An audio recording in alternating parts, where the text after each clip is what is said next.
Hi dears, welcome back to belly boutique. എൻ style ബ്രാൻഡിൽ വന്നിട്ടുള്ള നല്ലൊരു ടോപ്പാണ്. സോഫ്റ്റ് സിൽക്ക് ഫാബ്രിക്കിലേക്കാണ് ഈ ഒരു ടോപ്പ് വന്നിട്ടുള്ളത്. ഒരു സെമി ഫംഗ്ഷൻ ഓറിയന്റഡ് ആയിട്ടൊക്കെ നിങ്ങൾക്ക് വെയർ ചെയ്ത് പോകാനായിട്ട് പറ്റും. നെക്ക് വന്നിട്ട് ബീനിക് പാറ്റേൺ ആണ്. അതിലേക്ക് ചെറിയൊരു ഡിസൈൻ കൊടുത്തിട്ടുണ്ട്. ഇതാണ് വരുന്നത്. യോക്കിന്റെ പോർഷനിലേക്ക് ഫുൾ ആയിട്ട് ഹാൻഡ് വർക്ക് ആണ്. ബീഡ്സ് വർക്കും ത്രെഡ് വർക്കും കൊടുത്തിട്ടുണ്ട്. ഹാൻഡ് വർക്ക് ആണ് ചെയ്തിട്ടുള്ളത്. ഈ ഒരു പോർഷനിൽ പിൻടെക്ക് കൊടുത്ത് ഭംഗിയായിട്ട് ചെയ്തിട്ടുണ്ട്. ലെങ്ത് വരുന്ന 48 ഇഞ്ച് ലെങ്ത് ആണ്. വിത്ത് ലൈനിങ്ങിലാണ് ഈ ഒരു ടോപ്പ് വരുന്നത്. ബാക്ക് പോർഷൻ ഇങ്ങനെയാണ്. നല്ല ലെങ്തി ആയിട്ടാണ് ടോപ്പ് വരുന്നത്. സ്ലീവ്സിന്റെ ഹെമ്മിലേക്ക് നല്ല ഭംഗിയായിട്ട് ഒരു ബീഡ്സ് വർക്ക് കൊടുത്തിട്ടുണ്ട്. ഇങ്ങനെയാണ് ചെയ്തിട്ടുള്ളത്. 48 ഇഞ്ച് ലെങ്ത് വരുന്നുണ്ട്. സ്ലിറ്റഡ് ആണ്. വിത്ത് ലൈനിങ്ങിലാണ് ഈ ഒരു സെറ്റ് വരുന്നത്.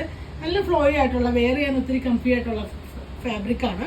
ഇതാണ് വിത്ത് ലൈനിങ്ങോട് കൂടെ കോട്ടൺ ആണ് ലൈനിങ് കൊടുത്തിട്ടുള്ളത്. സൈസസ് വരുന്ന മീഡിയം മുതൽ XXL സൈസ് വരെയാണ്. യൂഷ്വലി എടുക്കുന്നതിൽ ഒരു സൈസ് എക്സ്ട്രാ എടുക്കുന്നതായിരിക്കും നല്ലത്. പ്രൈസ് വരുന്നത് 1450, 1450 രൂപയാണ് ഇതിന്റെ പ്രൈസ് വരുന്നത്. ഈ ഒരു പ്രോഡക്റ്റ് നിങ്ങൾക്ക് വേണമെന്നാണെങ്കിൽ നിങ്ങൾക്ക് അതിന്റെ സ്ക്രീൻഷോട്ട് എടുത്ത് വാട്സപ്പ് ത്രൂ കോൺടാക്ട് ചെയ്യാവുന്നതാണ്. Thanks for watching. ബൈ.